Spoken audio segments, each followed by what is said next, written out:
CD Projekt plans to continue with the patches and support of Cyberpunk 2077 after its unstable release, which may include a return to PlayStation Store for PS4 and PS5. Speaking to Reuters, CD Projekt's joint chief executive Adam Kicinski said the studio has friendly relationships with Sony, and the big patch 1.2 March brings companies one step closer towards returning Cyberpunk 2077 to PlayStation Store. Last month's big update for Cyberpunk 2077 included hundreds of fixes for those exploring Night City. The update addressed stability, animation, graphics and more. However, and apparently, the update also produced a handful of new errors. It has been more than 100 days since Cyberpunk 2077 was removed from PlayStation Store.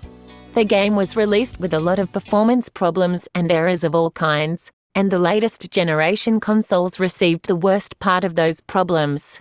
Sony withdrew the game from its digital store on December 17, 2020, just a week after its global launch. Subsequently, Sony offered refunds for the game and said that the title would be removed until further notice. Despite the buggy release and exclusion from the PS Store, Cyberpunk 2077 still managed to sell more than 13 million copies in its first 10 days.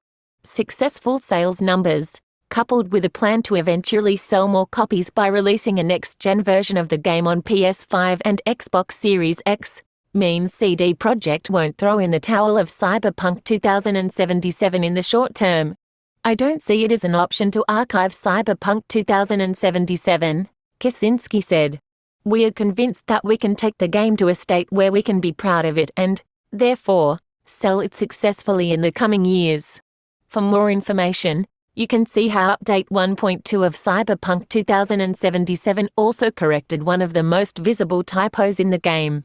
And you can also read about CD Projekt's plans to develop future AAA titles of The Witcher and Cyberpunk simultaneously starting next year.